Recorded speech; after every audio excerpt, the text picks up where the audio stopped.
Assalamualaikum warahmatullahi wabarakatuh.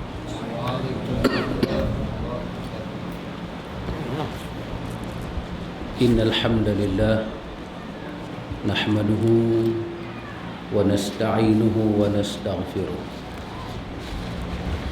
wa na'udzu billahi min shururi anfusina wa min sayyiati a'malina.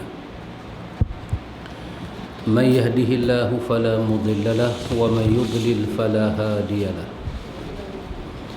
أشهد أن لا إله إلا الله وحده لا شريك له وأشهد أن محمدا عبده ورسوله.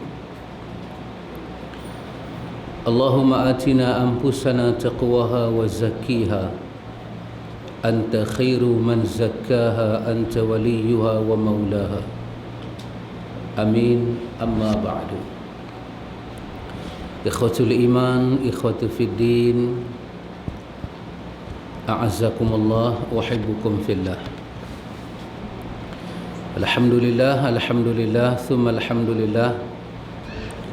Ikhwan, kita sampai pada muka surat 28. Muka surat 28. Rasanya kita sampai pada pertanyaan yang ke-10. Pertanyaan yang ke-10, apakah diperbolehkan bernazar kepada selain Allah? Kita sampai di situ. Pada minggu sudah kita bercakap tentang bolehkah kita memohon pertolongan lain daripada Allah. Kemudian kita bercakap pertolongan yang macam manakah kita boleh meminta kepada sesama manusia. Itu telah kita bincangkan. Malam ini kita masuk apakah diperbolehkan bernazar kepada selain daripada Allah. Kita berada di bawah tajuk yang ada pada muka surat 26, iaitu berbagai-bagai jenis syirik. Berbagai-bagai jenis syirik. Satu daripada benda syiriknya ialah bernazar di atas keramat-keramat, di atas wali-wali, di atas kubur-kubur. Ini semua daripada syirik Allah. Bernazar. Bila kita bernazar kepada si fulan, aku bernazar nak korban di kubur si fulan, aku bernazar untuk bersedekah di kubur si fulan, bermakna kita mengangkat kemuliaan satu-satunya. Yang ada izzah, fa inna lillahi izzatu jami'ah. Yang ada kemuliaan sampai perangkat kita sembah, mengabdikan diri, berharap, bertawakal hanyalah kepada Allah Subhanahu wa ta'ala. Baik, ikhwan, muka surat 28. Pertanyaan yang ke-10, apakah diperbolehkan bernazar kepada selain Allah? Jawaban, kata dia tidak. Sekali-kali tidak. Tidak boleh kita bernazar lain daripada Allah. Kalau terlintas dalam hati kita, kalau baik sakit ini kita nak bersedekah kerana Allah. Kerana Allah. Dan kita tak ada ingat dalam hati kita nak bersedekah ke situ ke tidak ada niat. Melainkan kita nak bersedekah kepada orang-orang yang Allah benarkan kita bersedekah. Orang miskin, orang fakir, orang dalam kesusahan. Kita nak sedekah kepada mereka. Dan tujuan kita bernazar itu kerana nak taqarrub diri kepada Allah. Tak ada lebih. Tak ada ingat. Tak ada ingat apa-apa. Bukan kerana Syekh Abdul Qadir Jilani, bukan kerana wali abdal, wali kutub, wali ghaus. Tidak. Termasuk wali yang baru di Tasik Melaya ini pun tidak masuk. Ini wali yang baru di Tasik Melaya. Tidak masuk. Ini pun tidak masuk. Yang benarnya, kalau Allah sampaikan hajat kita, kita nak bersedekah, kita nak mencari nilai di hadapan Allah. Kalau antum tengok lagi Sang Pencerah, mesti tengok Sang Pencerah itu di antara filem yang agak tidaklah diwajibkan, tapi diharuskan. Mesti kita tengok. Tadi duk sembang dengan Pak Amir. Pak Amir kata tengok Sang Pencerah Syekh Ahmad Dahlan meniti air mata. Bagaimana dia mengusahakan sunnah di Indonesia. Saya nak petik skrip yang dipakai oleh Syekh Ahmad Dahlan. Ketika akhir daripada gambar itu, dia bertemu dengan Syekh Kiai yang besar. Tapi Syekh Kiai yang besar ni tarikat lah. tarekat. Setelah berpisah dengan Syekh itu, Syekh Ahmad Dahlan memandang ke arah masjid, sepatah keluar daripada mulut dia. Dia kata, inilah masanya kita mencari nilai di mata Allah, bukan di mata manusia. Aku nak belajar mencari nilai di mata Allah. Ya betul. Kita bila buat satu benda, kita fikir orang kata apa. Nilai kita ada pada orang. Kita mula fikir, feedback dia kepada kita, nilai kita ada pada orang. Masa Syekh Ahmad Dahlan dia nak betulkan kiblat, dia banyak berbincang dengan orang. Sampai kiai yang lama-lama kata ilmu falak ini ilmu orang kafir. Dia buka madrasah, mengajak di atas meja, duduk di atas kerusi. Kiai-kiai kata kepada dia, ini sekolah orang kafir. Ini sekolah orang kafir. Syekh Ahmad Dahlan tanya kepada dia, Bapak Kiai datang sini dengan apa? Jalan kaki kah? Dia kata, bodoh kalau aku jalan kaki, aku naik mobil. Syekh Ahmad Dahlan tanya, mobil itu siapa yang buat? Orang kafir. Jadi orang yang naik mobil itu orang paling bodoh, kerana naik kenderaan orang kafir. Dia kata, bajingan loh, bajingan loh. Marah dia. Tetapi perkataan dia itu diangkat. Telah tiba masa dia. Orang pukul di tengah belakang kita, orang sakiti kita, kita didik diri kita mencari nilai di mata Allah. Itu yang buat kita kuat, kita bangun. Nahdah bermakna kebangkitan. Kita rebah, kita bangun balik. Kita rebah, kita bangun balik. Kenapa? Kita mencari nilai di mata Allah. Begitulah kita bernazar, ikhwatul iman. Kenapa kita bernazar? Nak mencari nilai di hadapan Allah, supaya kita ini makin hampir dengan Allah. Kalau nazar itu sebagai platform kita boleh dekat kepada Allah, doa kita mustajab, kita mencari istijab di sisi Allah. Maka tidak boleh kita bernazar lain daripada Allah. Tidak boleh sama-sama sekali. Firman Allah Ta'ala, Rabbi inni nazartu laka ma fi batni muharrara. Ya Rabbku, Rabb bermakna penciptaku, sesungguhnya aku bernazar kepada engkau, anak yang dalam kandunganku menjadi hamba yang saleh dan berkhidmat di Baitul Maqdis. Tengok orang-orang dulu, para anbiya dulu, keluarga-keluarga yang mendapat sakinah daripada Allah. Beginilah mereka berharap. Daripada ibu kepada Maryam lagi, dia harap kalau dia melahirkan anak, dia nak jadikan anak dia itu khadam dalam Baitul Maqdis. Sampai perangai itu diwarisi oleh Maryam. Bila dia dapat Isa alaihi salam, dia bernazar supaya Isa itu berkhidmat untuk Allah. Maka apa dalil dari sini? Dalil dari sini, inni nazartu laka. Inni nazartu laka. Aku nazar bagimu ya Allah. Maka ayat ini menjadi dalil tidak boleh kita bernazar untuk lain daripada Allah. Tidak boleh. Hatta pulut kuning itu tidak boleh diantar ke makam-makam. Kacang hijau itu tak boleh diantar ke makam-makam. Kenapa? Untuk memutuskan nazar kita dengan Allah dan dengan makhluk. Kita nazar nak sembelih ayam, kita sembelih. Habis kita sembelih, kita bersedekah. Kita nazar nak buat kenduri besar, kita buat kenduri besar. Kemudian kita panggil semua orang dan kita berdoa, ya Allah, mudah-mudahan kenduri yang aku nazar ini mendekatkan hubungan aku dengan kau. Begitulah sifat orang berkorban. Bila habis kita berkorban, kita diminta berdoa, Allahumma taqabbal minna, Allahumma taqabbal minni. Ya Allah, terimalah korban aku ini, terimalah korban aku ini, untuk menunjukkan hubungan kita dengan Allah.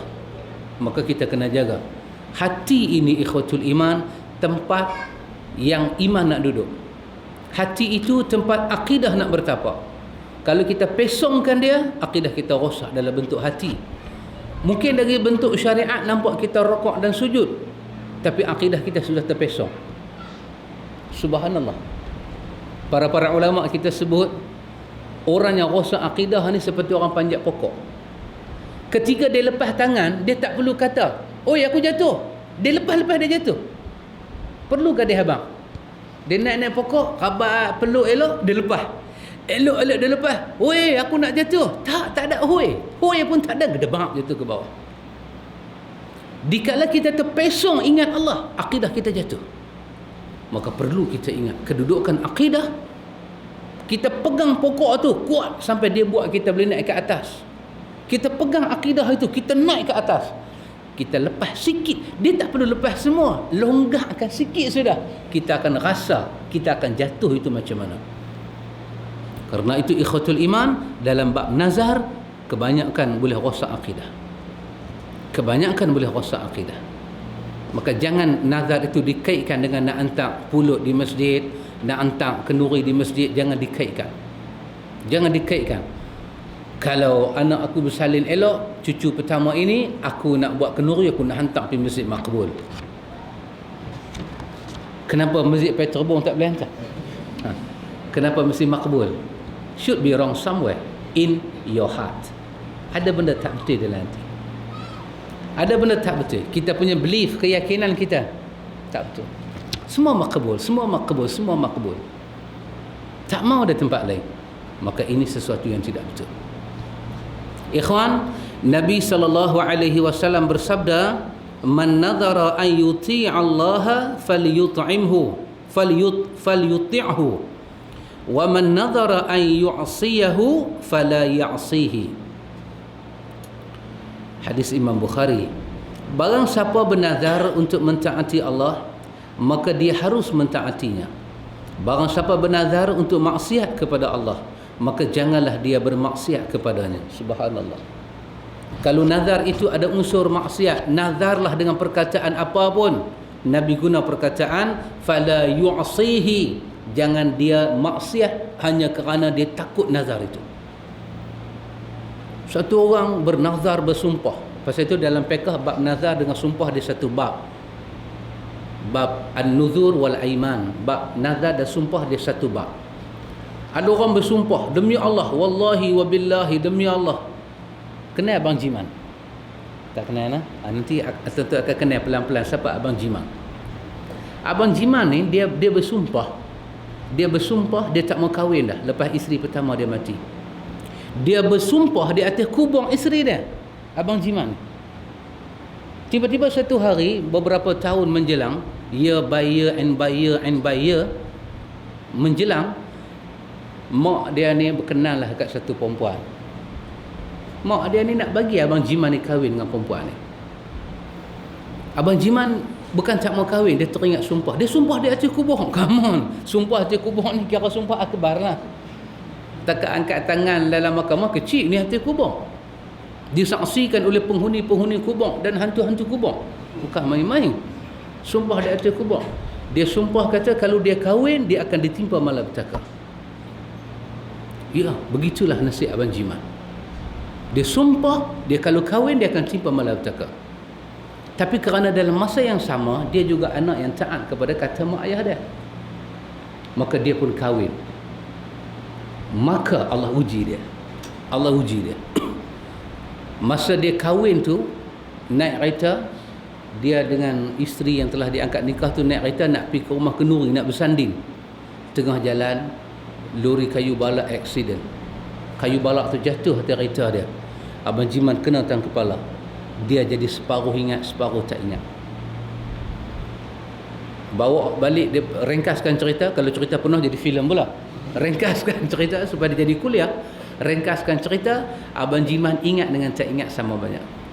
Kata orang tua-tua, inilah termakan sumpah. Tidak, ini bukan termakan sumpah. Setiap kali kita bersumpah yang maksiat, wajib kita hentikan sumpah itu. Sama ada dengan kita berhenti terus atau dengan membayar kafarah. Para ulama menyebut kalau sumpah itu sumpah maksiat, tak payah bayar kafarah. Tak bayar pun tak apa. Walaupun ada para ulama kata kena bayar, tetapi yang benarnya tak bayar pun tak apa. Kerana dia maksiat. Dia maksiat kepada Allah. Tak perlu. Tak perlu.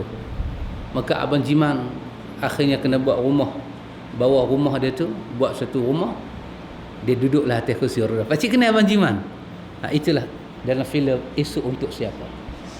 Hampa ni mangkuk tu ya. Ikhwatul iman. Ikhwatul iman. Jadi sumpah sebegitu tak perlu kita taat. Dan kalau jadi apa-apa pun tidak. Tidak terkena panah sumpah, tidak terkena azab daripada sumpah, itu ujian daripada Allah.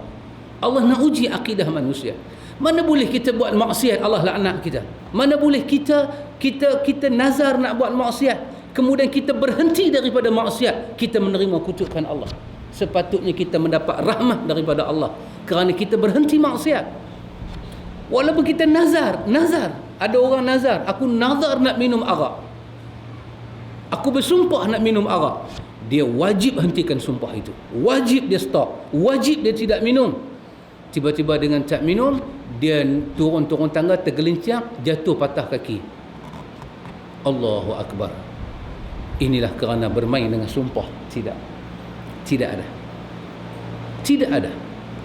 Sebetulnya Nabi menyebut sumpah yang maksiat, fala ya'sihi, jangan kamu tak derhaka Allah dengan sumpah itu. Berhenti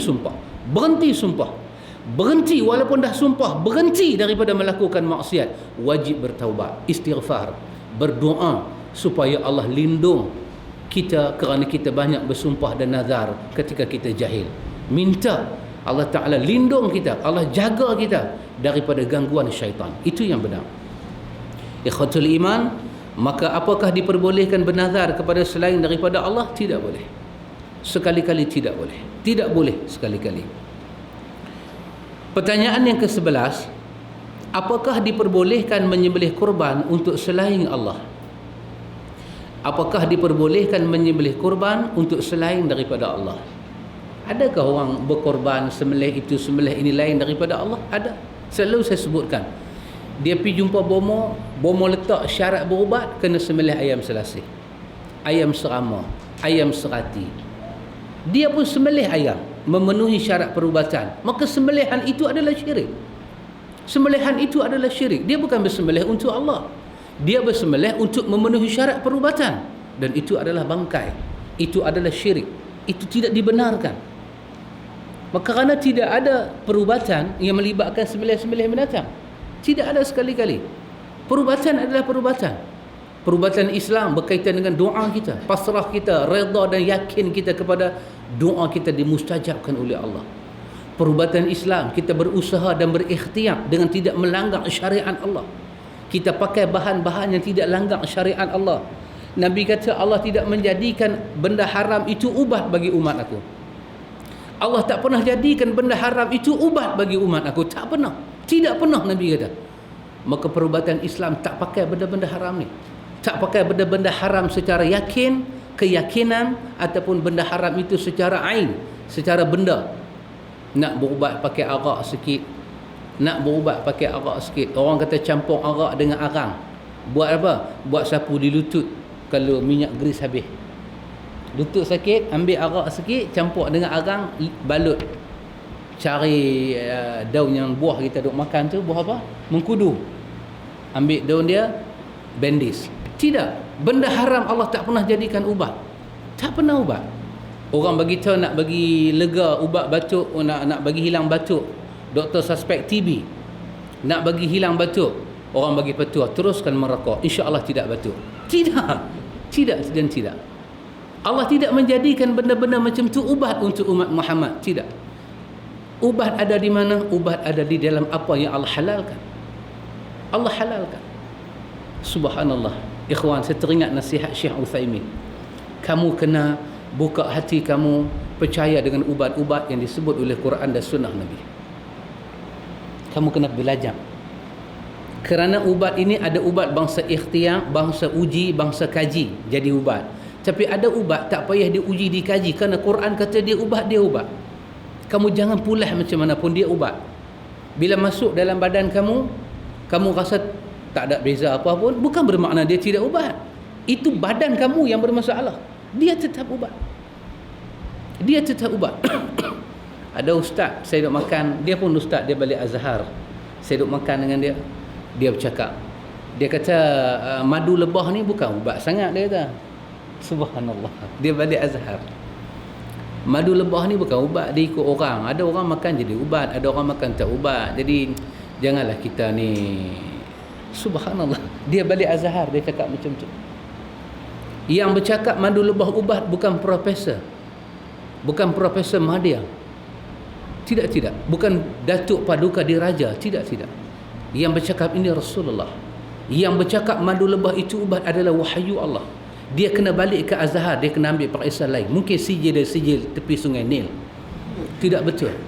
Tak betul sijil dia. Ini sijil ceplak punya sijil. Akidah dia sangat rosak. Sangat rosak. Kita makan apa pun badan kita bermasalah. Bacalah babu tib, bab perubatan dalam hadis Imam Tirmizi. Nabi kata apa kepada sahabat yang mengadu sakit perut? Perut saudara kamu yang bermasalah, Allah tidak pernah berdusta. Perut saudara kamu yang berdusta, Allah tidak pernah berdusta. Makan madu lebah.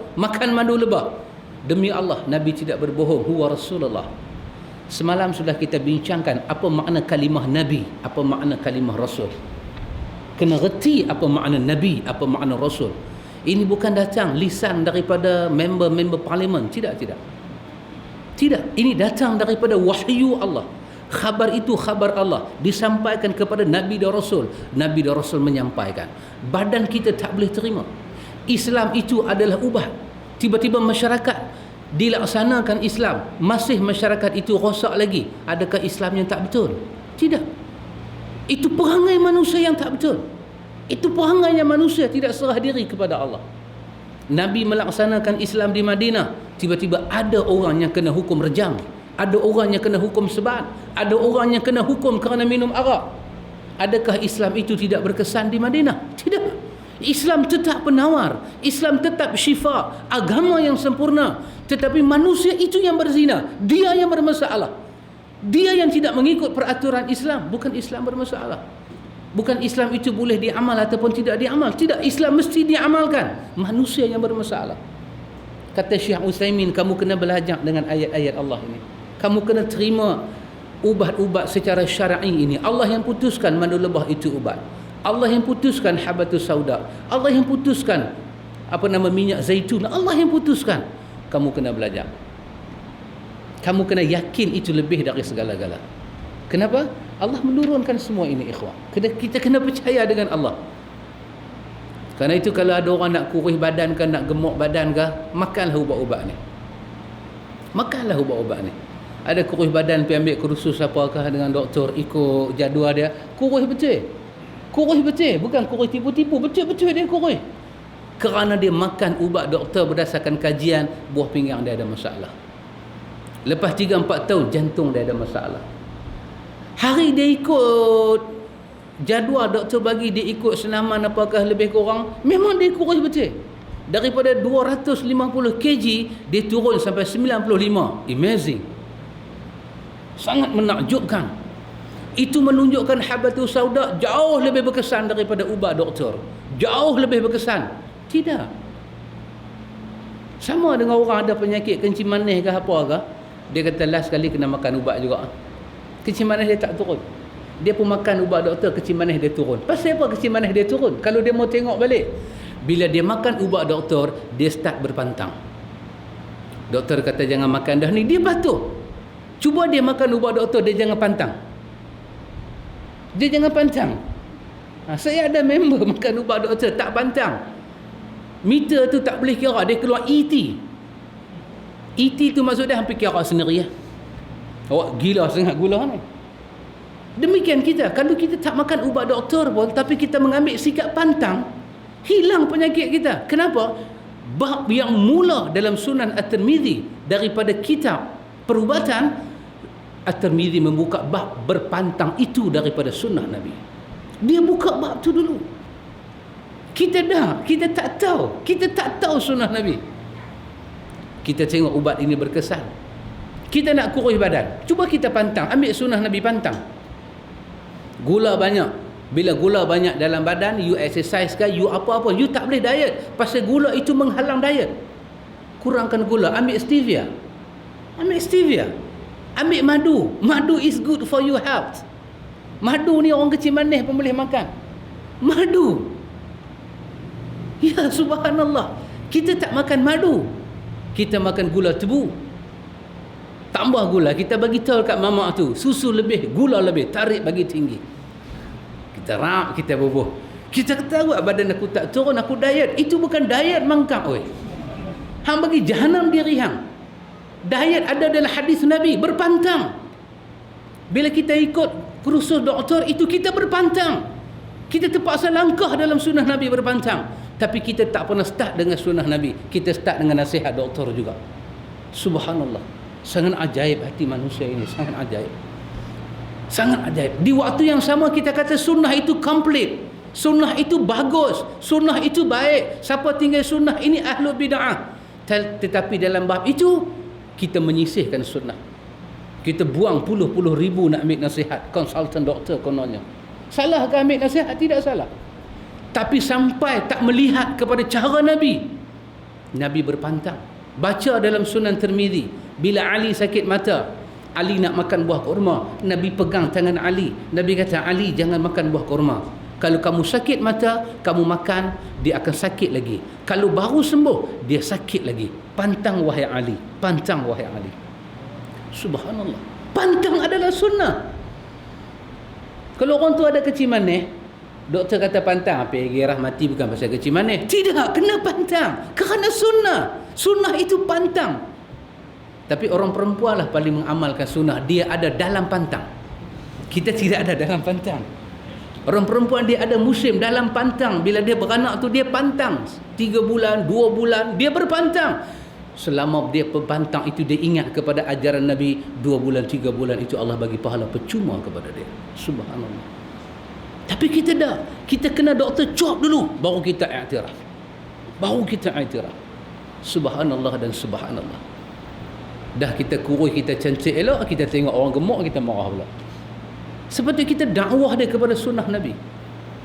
Silakan nak kurus, silakan kurus. Sampai nak jadi macam lidi atau lebih kecil daripada lidi, silakan. Nanti kasut tak ada saiz pula. Silakan. Tetapi jangan sisihkan sunnah Nabi. Dunia telah menyisihkan sunnah Nabi dalam banyak hal. Kita jangan sisihkan. Makan madu, ingat dalam hati, ya Allah, kau tidak berdusta. Kau tidak berdusta. Makan apa yang Quran kata dihalalkan kepada kamu yang baik-baik, at-tayyibat. Makan itu dengan niat menghampiri diri kepada Allah. Miracle, kita akan rasa mukjizat itu. Kita akan rasa mukjizat. Karena itu pantang ada di dalam sunnah Nabi sallallahu alaihi wasallam. Ikhwan, tidak diperbolehkan kita menyembelih lain daripada Allah. Tidak boleh menyembelih kerana perubatan, kerana apapun tidak boleh. Dalilnya firman Allah, fasalli li rabbika wanhar. Fasalli li rabbika wanhar. Dan dirikanlah sembahyang kerana Rabbmu dan berkurbanlah. Dirikanlah sembahyang kerana Rabbmu dan berkurbanlah. Subhanallah. Antum tengok penulis kita ni, dia bawa pertanyaan, dia bawa jawapan yang sangat tak memeningkan kepala. Kenapa tidak boleh berkorban di atas kubur, sembelih semua? Kerana Quran kata fasalli li rabbik, sembahyang untuk Tuhanmu, wanhar, korban untuk Tuhanmu. Habis. Allah tak bagi kita korban untuk Allah. Kita korban untuk Allah. Kita buat untuk syariat Allah. Orang buat haji tamattu', dia buat haji tamattu', dia masuk ke Mekah dalam musim haji, dia buat umrah dahulu, maka dia dikenakan dam. Maka bila dia sembelih dam kerana masuk ke Mekah dalam musim haji tetapi melaksanakan umrah, dia kena dam. Dam itu disembelih seekor binatang kerana Allah, kerana syariat Allah, kerana patuh kepada syariat Allah, maka sembelihan itu menjadi ibadah. Menjadi ibadah. Jamu orang makan menjadi ibadah di sisi Allah. Bahkan di Mina tu kalau disembelih kadang-kadang begitu banyak ada anjing-anjing liar, anjing makan pun dapat pahala ibadah. Subhanallah. Tetapi sesuatu yang disembelih tidak mengikut syariat Allah, maka dia bukan ibadah. Bercanggah pula dengan syariat Allah, dia bukan ibadah. Di atas perubatan. Nak lega penyakit ni kena pergi cari ayam selasih. Ayam selasih. Daripada paluh di atas sampai susuk dia, apa orang panggil? Susuk ayam tu mesti warna hitam, ayam selasih. Oh subhanallah, subhanallah. Senang kan nak cari ayam selasih? Pergi carilah hutan ke hutan, jumpa, sembelih, buat ibadat. Ini buat menghilangkan penyakit. Ini semuanya syirik kepada Allah. Ini semuanya syirik kepada Allah. Jangan begitu. Nabi SAW bersabda, wa la'anallahu man dhabaha li ghairillah.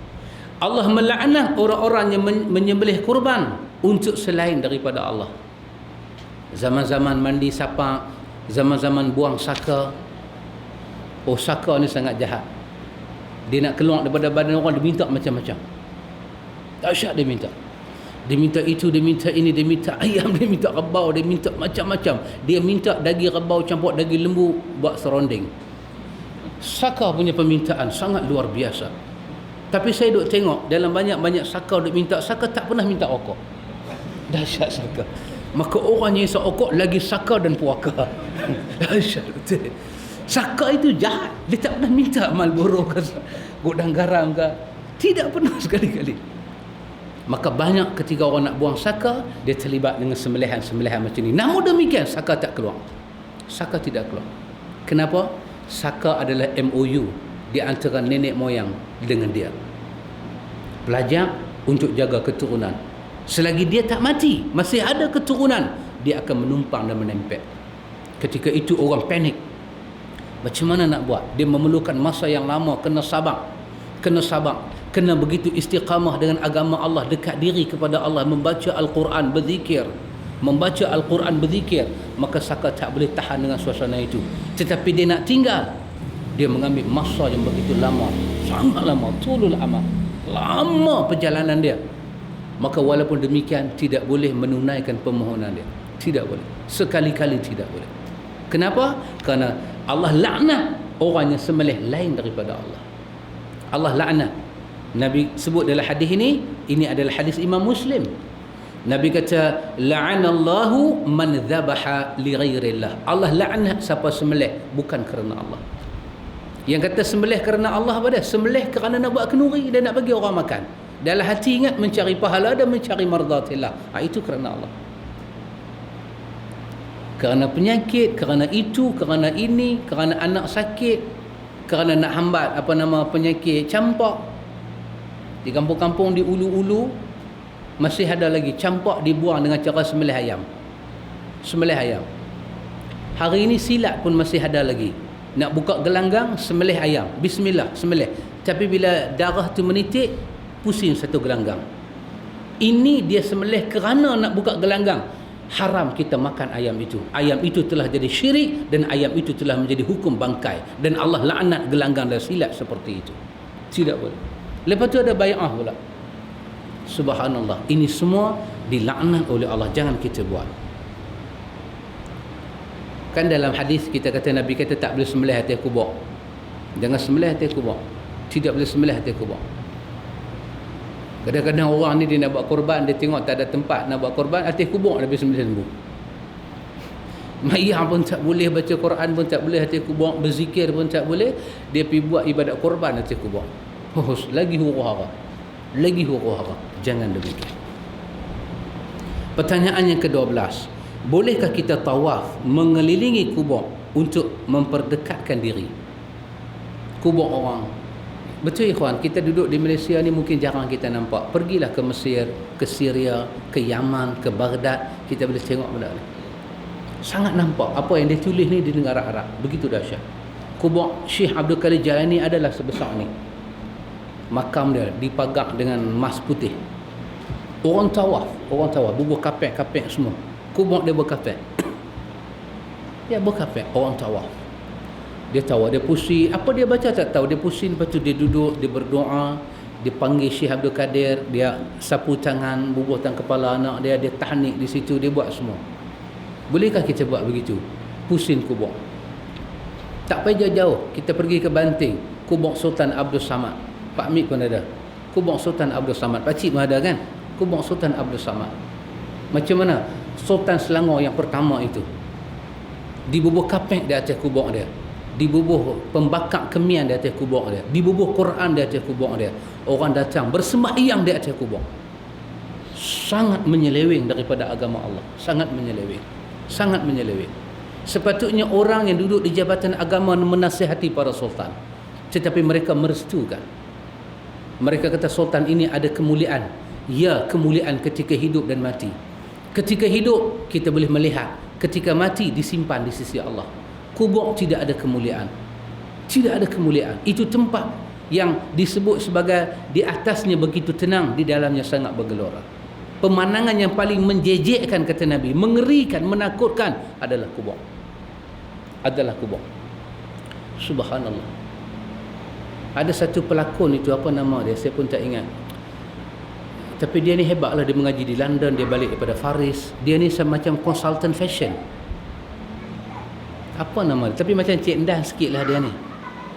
Satu macam, saya tengok interview dalam televisyen, dia berubah bila dia dapat cucu yang pertama. Dia berubah. Dia kena heart attack, dia kena jantung, masuk hospital. Kemudian cucu dia, tak tahulah macam mana lah, kemudian Allah bagi dia hidayah. Dia cerita, dia pergi ke Madinah, dia dapat duduk di Raudah, dia berzikir dalam kawasan Raudah. Tengah-tengah dia berzikir tu, dia macam terlak. Tiba-tiba dia nampak pandangan dalam berzikir tu, dia terlak. Dia nampak satu pandangan dalam neraka, orang diazab, mulut dia dikoyak, ditarik, api daripada belakang dicucuk. Dia terjaga, dan dia bersyukur kepada Allah, dia salah seorang yang dipilih untuk melihat neraka. Na'udzubillah, kalau saya bertemu dengan dia, saya nak katakan itu bukan neraka. Nabi kata dalam hadis Bukhari, kalau kamu dengar orang dalam kubur itu bersuara, kamu pengsan, apatah lagi kamu tengok neraka. Itu bukan neraka. Kalau kita tengok neraka ni, mati kita. Allahumma ajirni minan nar. Kita bukan kena bersyukur tengok neraka, kena minta dijauhkan. Ini semua gambar khayal. Tidak ada gambar. Tak pernah. Kalau kita mimpi orang kena bakar, itu mimpi yang Allah tunjuk, bukan neraka. Itu mungkin bandingannya sahaja, bukan neraka. Seolah-olah Tuhan suruh kita fikir, kalau macam ni hang kena bakar, hang boleh tahan tak? Apatah lagi neraka. Dalam hadis Abu Hurairah, Imam riwayat At-Tirmizi, di dalam bab sifat neraka, Nabi kata neraka, api yang kamu pakai ini hanyalah satu daripada 99 api yang ada di sisi Allah. Api yang kamu pakai ini adalah 99 daripada juzuk api yang ada di sisi Allah. Ada riwayat yang daif menceritakan, hanya daif, boleh dengar saja tapi bukan berhujah. Kononnya Nabi Adam masa turun ke dunia, dia minta api. Allah mau turun api sebesar mancih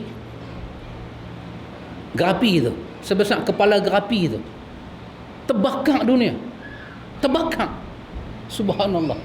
Itu yang para ulama kata di atas dunia ada gunung berapi, itu pasal itulah, terbakar sampai jadi lubang gunung berapi. Tapi hadis itu ada yang daif. Tapi untuk mengambil misal, kalau itu hanya 1/9, hanya satu daripada 99, tiba-tiba kita mimpi neraka, badan kita mesti melecok dan kita mesti mati dalam tu juga. Habis yang kita tengok dalam bayangan, itu bukan neraka, itu bandingannya sahaja. Kadang-kadang itu daripada syaitan. Kadang-kadang itu dari syaitan. Kadang-kadang itu macam mimpi syurga, itu bukan syurga. Kenapa? Ma la ainun ra'at wala udhunun sami'an wala khatara ala qalbi bashar. Syurga mata tak pernah tengok. Kalau dah tengok dalam mimpi, itu bukan syurga. Itu bukan syurga. Mata tak pernah tengok, telinga tak pernah dengar, hati tak pernah terlintas. Demikian dengan neraka Allah. Demikian dengan neraka Allah. Mata dan jantung kita tak akan tahan melihat azab. Tidak akan tahan. Nabi pernah mimpi neraka. Dalam hadis Imam An-Nasai daripada Abi Umamah, Nabi pernah mimpi neraka. Nabi jaga-jaga, ada 2 malaikat bawa Nabi mendaki satu bukit. Malaikat tu kata, Muhammad, daki. Nabi kata, aku tidak mampu. Aku tidak mampu, Nabi kata. Tak apa, kami tolong hang Muhammad. 2 malaikat ini papah Nabi naik ke bukit. Tiba-tiba dalam mimpi itu, Nabi dengar satu suara yang sangat menggerunkan. Nabi kata, suara apa itu? Malaikat kata, jalan Muhammad. Tiba-tiba Nabi nampak orang yang ditarik mulut dia ni kiri dan kanan, koyak raba, meleleh darah. Nabi terberhenti, tak boleh melangkah. Nabi kata, man haula'i, siapa mereka ini? Siapa mereka ini? Nabi tanya. 2 malaikat menjawab, mereka ini adalah orang yang makan dalam bulan Ramadan ketika orang berpuasa Muhammad. Inilah azab dari hari akhirat. Allahu Akbar. Bukan melihat hari akhirat, tetapi bandingan Allah bawa kepada Nabi, mereka akan dibuat begini di hari akhirat. Subhanallah. Dia Rasulullah dan itu mukjizat. Adalah kita Nabi, kita bukan Nabi. Kita bukan Nabi. Hati kita tidak kuat untuk melihat neraka. Ini semua bayangan-bayangan sahaja. Kadang-kadang syaitan, kadang-kadang ada dia punya tamsil, kadang-kadang. Tetapi untuk kata itu neraka, demi Allah, itu bukan neraka. Kerana Quran menyatakan kepada kita, kalla saufa ta'lamun. Nanti kamu akan lihat, bukan sekarang. Saufa ni menunjukkan benda yang jauh lagi akan jadi. Kalla saufa ta'lamun, nanti pasti kamu akan lihat neraka. La tarawunnal jahim, kami pertontonkan neraka jahim. Kamu akan tengok bi'ainil yaqin, dengan mata dan hati penuh keyakinan. Bukan sekarang. Dunia bukan tempat tengok neraka. Jadi jangan tertipu.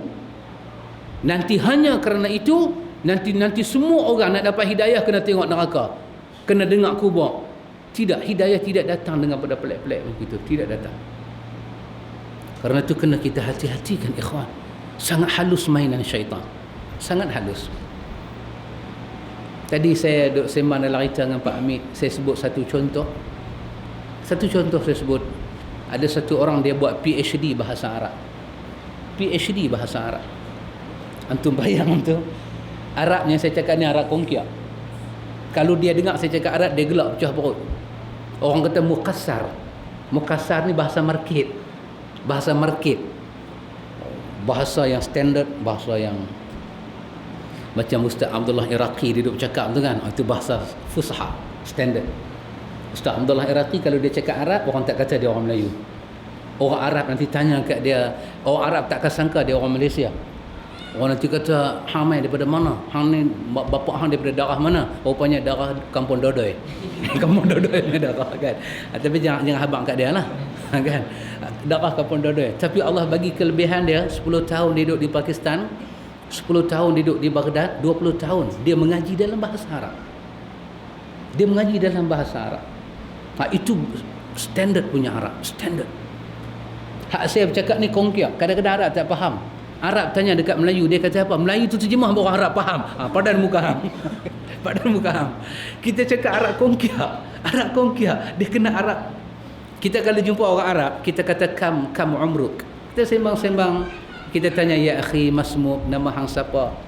Ya akhi, apa nama, kam umruk, berapa umur hang? Kita tanya lagu tu. Dari segi Arab pun salah bahasa kita. Ada Arab kata kepada saya, la adri. Saya tanya kat dia, kam umruk? Dia kata, la a'lam la adri. Aku tak tahu. Saya duduk Garudai. Dia ni mana? Nyamai Perak Road kan? Dia tegur saya. Dia kata, bahasa hang salah. Salah? Gigit jari. Salah? Dia kata, hang tak boleh tanya kat aku, kam umruk. Kalau hang tanya kat aku berapa umur, aku mana tahu. Hang kena tanya kat aku, kam madha min umrik. Kena tambah kalimah madha. Berapa yang telah kau lalui daripada umur kau, baru aku boleh jawab. Baru aku boleh habaq umur aku berapa. 30 ke, 30 ke, 40 ke, 40. Hang tanya berapa umur aku. Dari segi bahasa, itu ilmu Allah. Macam kena pendapat Jepun. Subhanallah. Akhum, saya kata ke Pak Amit tadi, ada sahabat buat PhD bahasa Arab. Antum bayang, bila buat PhD bahasa Arab, Arab apa yang dia kuasai? Sangat hebat. Tiba-tiba saya kata kepada Pak Amit, hidayah ini milik Allah. Antara Bilal Al-Habashi, hamba sahaya, dengan Umayyah bin Khalaf, siapakah yang lebih standard kehidupan dia? Umayyah bin Khalaf, orang dagang, orang meniaga. Tetapi Allah pilih si hamba ini dapat hidayah. Umayyah bin Khalaf ini orang berpendidikan, orang bisnes, orang hebat, orang bangsawan, orang rojokan di kota Mekah. Tapi hidayah sampai kepada hamba sahaya yang disepak di terajang, yang tidur di kandang-kandang lembu dan unta. Seorang PhD bahasa Arab, tiba-tiba ketika dia mengajar, dia baca kitab Arab berkenaan dengan para wali. Allah tidak izin dia baca Sahih Bukhari dalam bahasa Arab. Allah tidak izin dia baca Fathul Bari dalam bahasa Arab. Dia PhD bahasa Arab, dia hanya mampu baca kitab wali, dan dia mempersembahkan di tengah-tengah ceramah dia dalam kitab sekian. Dia baca matan Arab. Saya kagum tengok barihnya, kedudukannya sangat hebat. Kenapalah dia tidak dihidayahkan di tengah-tengah masyarakat yang banyak itu? Dia baca Fathul Bari dan dia menjelaskan hadis-hadis yang sahih itu. Ini hidayah. Antum, siapa yang baca Sahih Muslim? Kita tak kerti bahasa Arab. Kita terjemahan lagi, ikhwan. Tapi Allah pilih hidayah sampai. Allah pilih hidayah sampai. Antum jangan heran kalau orang itu tinggi pelajaran dia, tetapi Allah sekat hidayah, dia tidak akan faham agama. Kita bercerita tentang sunnah, dia kata wali buat. Ya subhanallah. Kita kata sunnah Nabi tak boleh. Sunnah Nabi ketika ziarah kubur tak boleh duduk. Dia kata wali duduk. Kita kata Nabi dengan wali siapa hebat? Dia kata wali hebat. Kerana Allah berfirman, Allahu waliyul ladzina amanu. Allah itu wali bagi orang-orang yang beriman. Subhanallah. Antum tengok hidayah. Satu orang yang dikatakan hina seperti Bilal, hidayah sampai di kepala dia. Satu orang yang standard seperti Umayyah bin Khalaf, hidayah menyisih dia. Kenapa ikhwan? Kenapa ini terjadi? Allah memberi apa yang ada dalam hati manusia. Allah bagi apa yang ada dalam hati manusia. Kerana itu yang menyokong Nabi adalah orang-orang miskin dan hamba sahaya di peringkat awal. Orang miskin. Pasal itu Abu Bakar melihat penderitaan Bilal, dia sanggup berkeluar duit yang banyak untuk memerdekakan Bilal. Dia sayang kepada orang ini, dia sayang. Abu Bakar tidak memberi hadiah kepada Umayyah bin Khalaf, tarik hati Umayyah bin Khalaf, tidak. Allah bagi hidayah, Allah bagi hidayah. Jangan main-main ikhwan. Jangan main-main hidayah Allah. Kadang-kadang hidayah Allah ni ada di masjid yang berlubang-lubang. Tidak ada di masjid yang ada aircon. Kalau tanya ustaz nak mengajar di mana? Katalah antum ni semua ni pendakwah-pendakwah, ustaz-ustaz belaka. Saya jemput antum, saya kata minta ceramah lah. Tapi tempat kami ada dua. Satu masjid baru tu aircon. Dalam jamban pun ada aircon. Kami buat aircon lah. Jadi dia punya ada CCTV, ada semua. Tapi lagi satu masjid lama. Masjid lama ni dia tak gaduh hujan, ayat embun pun ustaz basah. Kalau standard, antum nak pilih yang mana? Keselesaan, nak berdakwah, tentu kita pilih yang aircon. Tetapi Allah menentukan hidayah. Antum, ada peristiwa pernah terjadi, satu ceramah dibuat masjidnya aircon. Di masjid yang lama ni tidak ada apa-apa, tapi jarak dia hanya dipisah dengan sebatang sungai. Tetapi yang dapat hidayah ni semua masjid yang lama ini. Kenapa? Setiap kali masjid baru tu buat ceramah, dia buka apa? Speaker tu tala pergi ke situ. Orang tua-tua ni yang duduk di masjid lama ni hanya duduk di luar mendengar kuliah daripada masjid. Mereka mendapat hidayah. Daripada pengurusi sampai siap di masjid baru, sekok terdapat hidayah. Balik rokok pelan derat lagi balik rokok. Tuan-tuan, siapa tahu hidayah Tuhan nak jatuh hati-hati siapa? Subhanallah. Kadang-kadang yang dapat hidayah siapa dia? Kawan hak kerja MPSP yang sapu parit, dia kenal sunnah. Ustaz yang buat PhD bahasa Arab tak mampu baca Sahih Bukhari. Di rumah dia ada set Sahih Bukhari, tak terbuka hati nak tarik baca, tak terbuka. Subhanallah. Sangat dahsyat hidayah Allah, jangan main-main. Ikhwan, soalan yang ke-12. Soalan yang ke-12. Bolehkah kita tawaf mengelilingi kubur untuk mendekatkan diri kepada Allah? Jawapan dia tidak. Kita tidak boleh tawaf kecuali mengelilingi Kaabah sahaja. Firman Allah, wal yatawafu bil baitil atiq.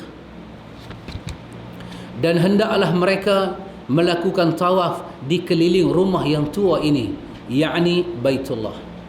Dan Nabi bersabda, man tafa bil baiti sab'an wa shalla raka'ataini kana ka'itqin raqabah. Hadis ini hadis Ibnu Majah, hadis ini hadis sahih. Barang siapa tawaf di Baitullah, yakni Kaabah 7 kali dan sembahyang 2 rakaat lepas tawaf, maka seolah-olah dia membebaskan seorang hamba sahaya. Subhanallah. Tak boleh kubur ke rumah ke, tidak boleh. Termasuk Kaabah replika, tak boleh tawaf. Kan orang buat kursus haji, selalu saya terangkan benda ini ikhwan. Orang buat kursus haji yang dia main pelekat Kaabah 4 segi itu tak apa. Itu bukan dia tawaf. Itu hanya dia tunjuk sahaja. Tetapi yang saya maksudkan ini ialah haji perdana. Haji perdana. Kalau Pulau Pinang buat di Kepala Batat, kalau dahulu di Selangor buat di Masjid Negeri Selangor Besar, buat Kaabah palsu, kemudian duduk 2 hari pakai ihram, kemudian tawaf, membaca labbaik Allahumma labbaik. Ada Mina, ada Mabit, ada Muzdalifah, ada Arafah, berjalan dengan ihram, buat sungguh pelaksanaan dia. Ini dilaknat. Tetapi siapa buat? Muzakarah haji buat. Siapa yang merestukan? Majlis fatwa merestukan. Mereka tak membacakan ayat Quran ini? Al-Ma'idah ayat 2, bukan Ma'idah ayat 2, silap. Al-Haji ayat 29. Tak bacakah Al-Haji ayat 29? Allah kata kalau kamu nak tawaf, kamu hanya boleh tawaf Baitul Atiq. Kenapa dipanggil rumah tua? Dinisbah kepada Nabi Ibrahim. Sampai zaman Nabi, begitu lama umur dia. Begitu lama umur dia. Masya Allah. Tapi manusia tak mau. Kalau orang jahiliah dulu kubur, sampai hari ini di Yaman orang-orang sufi tawaf kubur para wali. Sampai hari ini. Di sebelah negeri-negeri yang begitu hebat dengan sufi-sufi ini. Oh, sangat takut dan menakutkan. Dan mereka menyatakan itu mencari berkat. Subhanallah. Kena orang sepatutnya zaman ini pelan moden, ilmu pelan terbuka. Hari ini Kaabah boleh tengok dalam internet, Kaabah boleh tengok dalam TV sepanjang Ramadan, nampak Kaabah betul.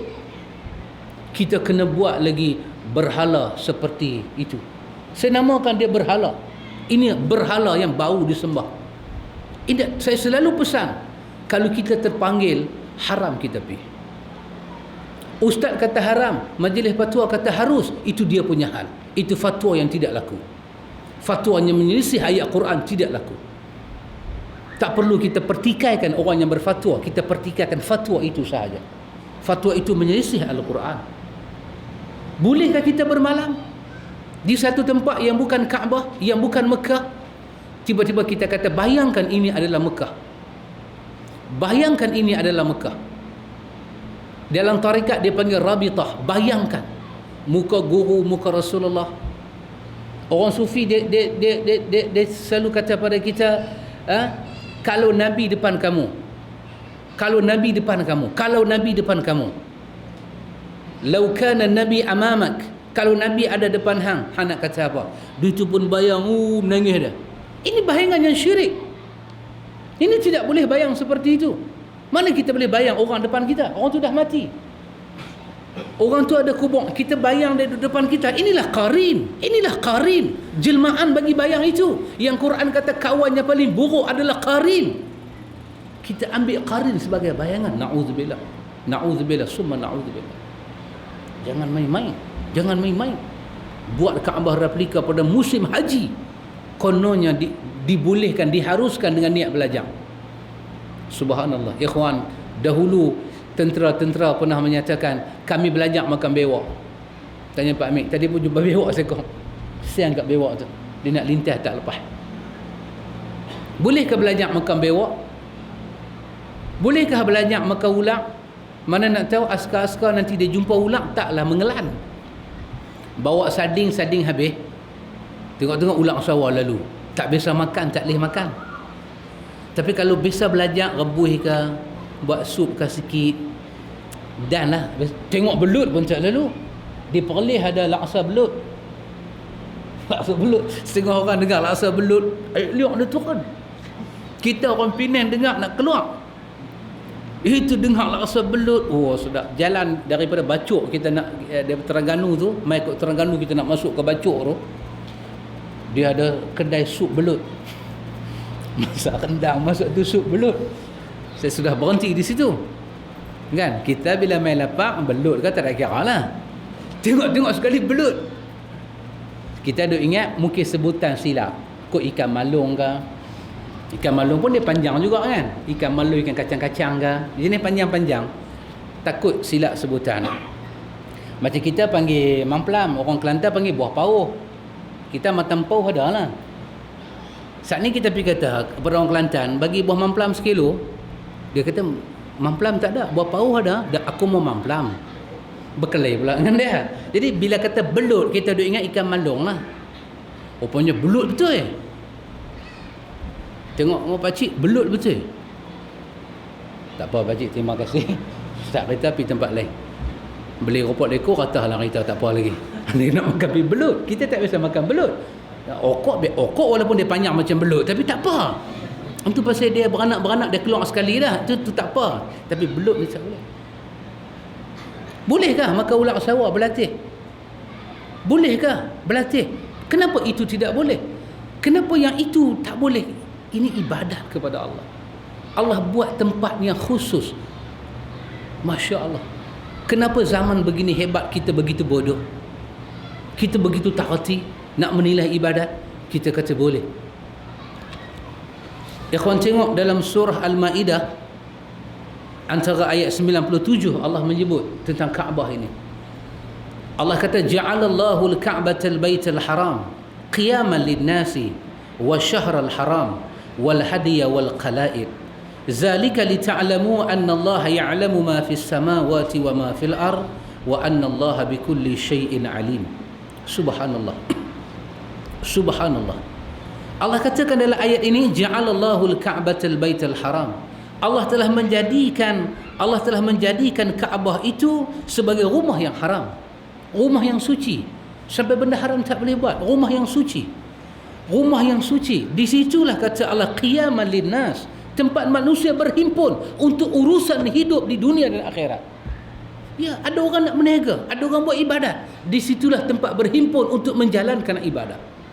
Wasyahral haram, wasyahral haram, dan Allah menjadikan bulan-bulan yang haram untuk kamu berkumpul. Kamu perang, ada bulan haram, kamu tak boleh perang. Kamu mula menjalankan kehidupan secara aman.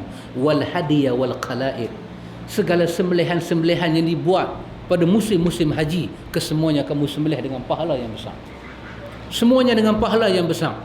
Allah kata zalika, demikian itu, lita'lamu annallaha ya'lamu ma fis samawati wa ma fil ard, supaya kamu mengetahui undang-undang ini. Allah jadikan Kaabah itu tempat beribadat. Allah jadikan bulan haram, Allah jadikan sembelihan-sembelihan dalam haji, dalam umrah, kesemuanya berpusat di situ. Kesemua ini supaya kamu tahu Allah sangat mengetahui hajat kamu di dunia dan di langit, di bumi dan di langit. Allah sangat mengetahui. Subhanallah. Allah tahu di mana kita perlu buat ibadat. Zalika lita'lamu annallaha ya'lamu ma fis samawati wa ma fil ardi, supaya kamu tahu ilmu Allah meliputi langit dan bumi. Wa annallaha bikulli syai'in alim, Allah dengan tiap-tiap sesuatu itu dia sangat mengetahui. Subhanallah. Tapi dak ikhwan, kita nak ajak juga orang buat haji perdana, nak ajak juga. Kita ambil ayat Quran, kita pusing dalil dia. Kita kata niat tak apa. Tapi dalam bab lain kita kata niat tidak boleh menghalalkan syarat. Tapi dalam bab yang kita rasa bagus untuk kita, niat boleh menghalalkan syarat. Ya ikhwan, kenapa itu tidak boleh? Ini adalah tempatnya khas Allah Ta'ala buat untuk tawaf saja. Untuk tawaf. Dia adalah kiblat kita. Kaabah itu dijadikan oleh Allah. Dan Nabi kita Muhammad sallallahu alaihi wasallam sebut, siapa yang tawaf 7 pusingan, tengok Nabi kata man tafa bil bait, siapa yang tawaf 7 pusingan di Baitullah, sembahyang 2 rakaat, dapat pahala memerdekakan satu hamba. Bukan kita tawaf di Kaabah replika ini.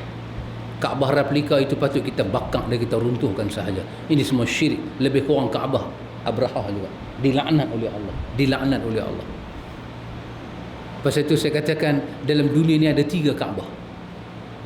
Kaabah Nabi Ibrahim buat di Mekah, Kaabah Syiah duk ada di Karbala, dan Kaabah Jahiliyah duk ada di Malaysia. 2 Kaabah Allah terima, 2 Kaabah Allah tolak, 1 Allah terima. Dia jadi macam 37 golongan juga. 72 ditolak, 1 diterima. Maka jangan kita membodohkan akidah kita dengan kita pergi perkara-perkara seperti ini. Kalau orang tanya pada saya, Ustaz, kalau saya tidak pergi ke situ, dia tak bagi saya pergi haji tahun ni. Tak apa, dah dia tak bagi, tak happy. Dan dia tak bagi, tak happy. Saya berdosa. Pasal apa engkau tidak berdosa? Dia hanya halang kau. Kau tak mampu nak lawan dia, dia yang jaga kapal bila, dan kau tidak ada duit nak pergi dengan swasta, kau kena pergi juga dengan dia. Dia tak bagi kau pergi, dia halang kau beribadat pada Allah, urusan dia. Loh, pilihan raya pun tak pergi haji. Betul tak kena sahabat khabar? Pilihan raya pun tak pergi haji. Ini pula dia halang kita. Dia halang kita. Kita nak pergi, dia letak syarat suruh kita buat syirik. Pasal tu kita terhutang jasa dengan bin Bas. Bin Bas dia buat kutaibah buku kecil berkenaan dengan haji ni. Umrah macam mana, haji macam mana, pantai larang macam mana, yang sunnah macam mana, yang bid'ah macam. Dia buat satu buku. Muqaddimah itu dia tulis perkara-perkara yang membatalkan iman dulu. Subhanallah. Kamu nak masuk ke Mekah ni, jangan membatalkan akidah kamu, jangan buat syirik, jangan buat benda khurafat. Dia nasihat di depan, barulah lepas tu dia cerita apa haji, apa umrah, apa pantai larang, apa semua. Subhanallah. Baru kita tahu, ikhwan, baru kita tahu. Betul lah. Kita takut dengan satu orang, sebenarnya bukan kerana ilmu dia, kerana jawatan dan kuasa dia. Jawatan dia dengan kuasa dia. Bila dia dah tak ada jawatan, dia dah tak ada kuasa, dia habaq apa kita tak peduli dah. Betul tak? Itulah yang terjadi. Dia ada jawatan, dia ada kuasa, dia pekim orang. Dia pekim orang. Dia tengok, walaupun ustaz tu ada PhD ke apa ke, ustaz tu ada PhD akidah tafsir, balik daripada Madinah ada PhD, pohon tauliah tak dapat 9 tahun dah. Pak Senawi dapat, ustaz PhD balik Madinah tak dapat tauliah. Kenapa? Kerana ini masalah kuasa. Ini bukan masalah kebenaran dan kebatilan, ini masalah kuasa. Dia tak suka dengan satu orang, dia guna kuasa dia. Kuasa campur benci jadi agama. Dia tak habang, dia benci. Mana ada pernah orang habang, ni saya nak fatwa ni kerana saya benci kat dia, saya meluah tau. Mana ada? Kalau dia habang lagu tu, siapa nak ikut fatwa dia? Tapi dia guna bahasa betul. Kami berfatwa, awak kami tak baca buku ke? Kami tak ada kitab rujukan ke? Kami tak mengaji ke? Yang dia duk kata tak boleh, tak boleh. Dia mengaji mana? Subhanallah. Kerana itu ikhwan, Quran kata farudduhu ilallah wa rasul. Kamu kena tengok kepada Nabi itu sendiri. Nabi itu sendiri. Zaman-zaman imam-imam dulu macam mana? Tidak ada Kaabah-Kaabah seperti itu. Tidak ada haji perdana, ini semua tidak ada. Tapi kalau orang nak pergi, kita tak boleh halang. Tetapi kita sendiri ikhwan, tanam azam. Terpilih kita ke haji, jangan kita mulakan haji kita dengan bid'ah dan syirik kepada Allah. Kerana tidak boleh tawaf melainkan Baitul Atiq. Tidak boleh. Termasuklah tawaf rumah pun tak boleh, tawaf apa pun tak boleh, ikhwatul iman. Baik. Pertanyaan yang ke-13, apakah hukum mempelajari ilmu sihir? Apakah hukum mempelajari ilmu sihir? Bolehkah tidak belajar? Ikhwan, ilmu yang pertama kita kena belajar ilmu Quran dan Sunnah. Pasal apa? Nabi kata aku tinggal dua benda, Quran dan Sunnah. Sifat salat Nabi. Kadang-kadang ada imam sembahyang berjemaah, dia sujud akhir begitu lama. Apa pasal tak tahu? Kenapa dia perlu sujud akhir begitu lama sebelum duduk tahiyat akhir? Siapa cerita sujud lama pada tahiyat akhir ada fadilat? Siapa beritahu? Nabi tak pernah beritahu. Bahkan ada hadis pula melarang memanjangkan salat ketika jadi imam. Ada hadis melarang. Tapi bagaimana imam-imam dia boleh sujud terakhir tu dia bagi lama? Dengan dia nak bagi peluang para jemaah berdoa. Subhanallah. Lepas sembahyang duk menjerit baca doa, tak lama lagi ke? Tak lama lagi ke tu? Siapa ajak pada dia? Tidak ada ajaran daripada Nabi. Nabi cuma kata perbanyakkan doa ketika sujud. Nabi suruh siapa? Nabi suruh tiap-tiap individu ketika sembahyang. Bukan suruh imam. Bahkan imam ada hadis, iza amma ahadakumun nas falyukhaffif. Bila kamu jadi imam bagi manusia, kamu kena ringankan sembahyang. Dan Nabi tak pernah habaq sujudnya akhir. Nabi tak pernah habaq sujudnya akhir. Setiap sujud mustajab doa. Kita sembahyang seorang-seorang, kita sujud. Sujud yang pertama dengan sujud yang kedua sama lama. Sujud yang awal dengan sujud untuk tahiyat akhir sama. Jangan kita lebihkan, tidak ada. Nabi tak pernah tentu sujudnya akhir. Kita buat, imam-imam buat. Sembahyang yang sunnah, tetapi cara sujud yang bid'ah. Subhanallah, kita kikih pahala kita. Kita kikih. Lepas bagi salam, Assalamualaikum warahmatullahi, Allahumma inna nas'aluka ridhaka wal jannah. Assalamualaikum warahmatullahi wa na'udzubika min sakhatika wan nar. Tak pernah Nabi buat. Nabi ni kira dekat kita ni macam tak ada apa-apa. Kita imam mazhab besar. Imam mazhab dia karkun lama. Dia lagi besar daripada Nabi. Dalam mazhab Syafi'i tidak ada Allahumma inna nas'aluka ridhaka wal jannah, salam belah kiri, wa na'udzubika min sakhatika wan nar. Tidak ada. Lebih-lebih duk pisapu kepala lagi tak ada. Bukan kata Nabi. Kalau Nabi ni kita jadi bengang dengar, mazhab pun tidak ada. Tidak ada dalam mazhab. Tidak ada. Tapi orang buat. Lepas sembahyang orang buat. Nabi ajar kita lepas sembahyang istighfar. Istighfar. Kita tidak istighfar. Assalamualaikum warahmatullahi, Assalamualaikum warahmatullahi, Alhamdulillahilladzi lam yattakhidh waladan. Tidak. Nabi tidak ajar baca tu. Nabi suruh istighfar 3 kali. Kita tidak ikut. Kita tidak ikut. Tapi datang mengulut sayang kat Nabi. Sayang kat Nabi. Marah orang tidak ikut Nabi. Marah orang. Kita kena berakhlak. Suami kena jadi seperti Nabi. Oh subhanallah. Suami kena jadi seperti Nabi. Subhanallah. Isteri kena patuh pada suami macam Nabi. Tapi semayang tak ikut Nabi. Wirid tidak ikut Nabi. Allahumma antas salam wa minkas salam wa ilayka ya'udu salam fahina rabbana bisalam wa adkhilna al-jannata daras salam tabarakta rabbana wa ta'alait ya dzal jalali wal ikramil Fatihah. Mana Nabi wirid begitu? Mil Fatihah. Bacaannya sangat bid'ah dan mendatangkan dosa. Mil Fatihah. Para ulama telah sepakat Nabi tidak pernah berwirid dengan Fatihah lepas sembahyang. Tidak pernah. Kita mil Fatihah lagi. Dan termasuk kata para ulama bid'ah kalau kita nak baca Fatihah macam orang-orang bila dengar berita kematian kan, tuan sahabat kita meninggal, marilah kita baca Fatihah, kita sedekah dekat dia. Kita mula dengan apa? Al-Fatihah. Memulakan bacaan Alhamdulillah dengan sebut Fatihah dulu, satu bid'ah yang sesat. Satu bid'ah yang sesat. Kenapa hati kita tak boleh ikut Fatihah Nabi? Kalau kita kata pasal apa nak kena start dengan Al-Fatihah dulu? Kita kata bid'ah. Tengok semua bid'ah.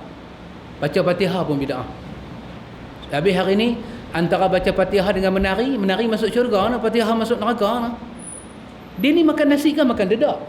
Sampai dia tak faham bahasa kita. Dia tak faham. Ataupun dia saja buat tak faham. Hati kita begitu sukar nak ikut Nabi. Tak puas hati ikut Nabi. Rasa gelisah, rasa gundah gulana, rasa tak sempurna ibadat ikut Nabi. Bila semayang tanpa usalli, subhanallah. Saya cerita pada Pak Amit tadi. Ada kawan datang ke rumah saya bila dengar kuliah saya katakan tidak ada usalli. Bila saya kata tak ada usalli, dia kata nak berbuah qasad, nak berbuah ta'arad, nak berbuah ta'yin, tak mana? Saya kata sahabat, bertenang. Saya pun jampi air bagi dia minum. Saya kata tenang sahabat, bertenang.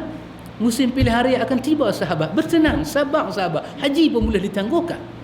Bertenang sahabat. Saya kata mulakan sembahyang dengan takbir Allahu Akbar.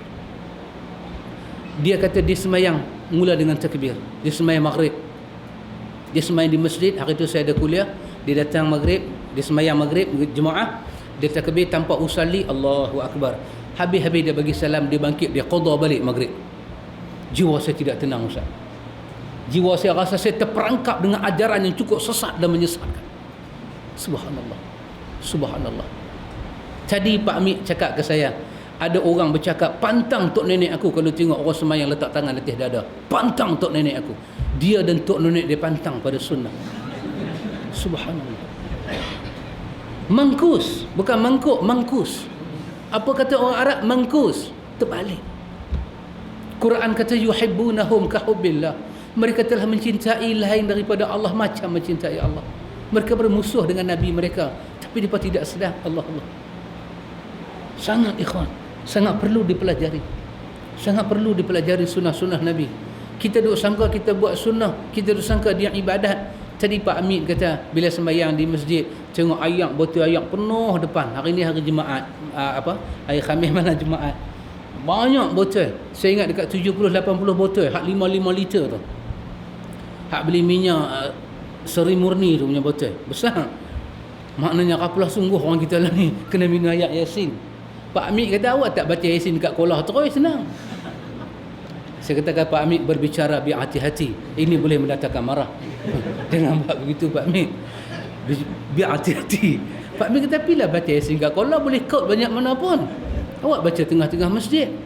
Dia yakin itu ibadat. Dia yakin itu ibadat. Ikhwan, takut ikhwan. Sunnah Nabi terpencil, dimusuhi, ditengok dengan sesuatu ancaman kepada masyarakat. Mengajar ajar sunnah, orang kata pecah belah masyarakat. Sedangkan nak balik bertemu Allah itu dengan takwa. Semalam kita baca dah, apabila kita buat satu benda tanpa ilmu, kita terlibat dengan taghut. Taghut bahasa Arab, Melayu kata apa? Melampau. Tagha satu melampau, taghut dia jamak, banyak melampau kita itu. Bila kita boleh sembahyang tak ikut Nabi, kita melampau. Sahabat bukan sembahyang, jamrah itu, baling batu dalam hadis Imam Muslim. Baling batu dengan batu nala sikit, besar. Nabi kata halakal mutanati'un. Nabi kata binasa orang yang melampau. Bukan dia baling dengan kasut, dengan selipar, dengan payung, dengan helmet. Dah. Dia baling dengan batu, but more bigger daripada hak rock Nabi itu. Batu Nabi itu. Tapi Nabi kata melampau. Bahkan Nabi kata halaka, binasa ibadat orang melampau. Subhanallah. Ayat Quran turun bertubi-tubi. Ya ahlal kitab, wahai ahlu kitab, jangan melampau dalam agama, nanti kamu rosak. Kita melampau. Taghut makna dia melampau. Dia melampau. Nabi ajak lepas sembahyang istighfar, kita start dengan apa? Alhamdulillahilladzi lam yattakhidh walada. Kita taghut, melampau. Nabi ajak rumah kenuri kita bagi bantu, kita buat rumah orang yang mati tu bantu kita. Dia mati, dia kena bantu. Dia kena bantu kita. Kita taghut, kita melampau. Sangat melampau. Cikgu kata mai sekolah seluar baju bubuh dalam, budak bubuh luar. Cikgu kata you are too much. Melampau. Melampau. Tapi bila Nabi kata jangan kita buat, kita kata sunnah. Kita tak isytihar, kita melampau. Ini agamanya melampau. Agama yang sangat melampau. Melampau.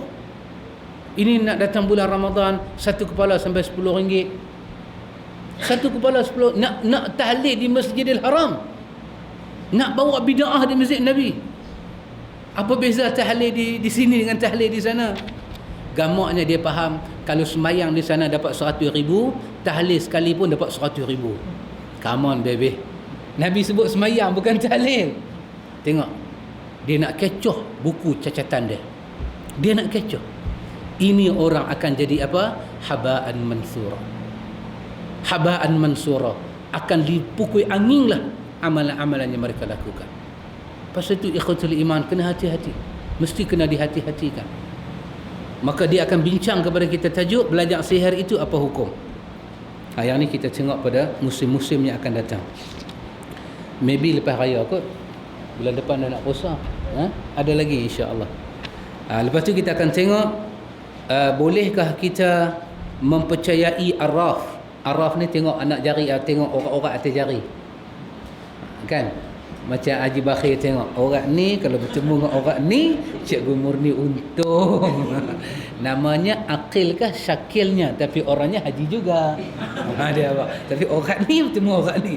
Tengok lagu tu masuk tak masuk dalam ni. Haji Bakhir pun dahsyat dah. Dahsyat dah. Kemudian dia akan bagi tahu pada kita apakah ada makhluk mempunyai pengetahuan tentang ilmu ghaib. Adakah orang tahu tentang ilmu ghaib? Bolehkah dia tahu? Kita masuk-masuk nak berubat dengan dia, dia tahu. Saya tahu, dia tahu. Ini pasal budak Nora tu kan. Oh, dia kata saya tahu dia kata. Nora ni banyak mambang dia kata. Tak ada bomoh boleh buat, saya seorang. Tengok. Adakah orang tahu benda ghaib? Adakah orang tahu benda ghaib? Kita akan tengok macam mana ada tak orang tahu benda ghaib. InsyaAllah kalau diizinkan oleh Allah, kita juga akan tengok apakah dibolehkan pakai azimat, benang, gelang, kalung dan seumpamanya. InsyaAllah diberi masa, disihatkan badan, dipanjangkan umur, kita akan tengok insyaAllah. Wallahu a'lam. Semoga diberkati dan dirahmati oleh Allah dunia sampai akhirat. Subhanakallahumma wa bihamdika asyhadu an la ilaha illa anta astaghfiruka wa atubu ilaik. Allahumma rabbana atina min ladunka rahmah wa hayyi' lana min amrina rashada. Wassallallahu ala nabi Muhammad walhamdulillahi rabbil alamin.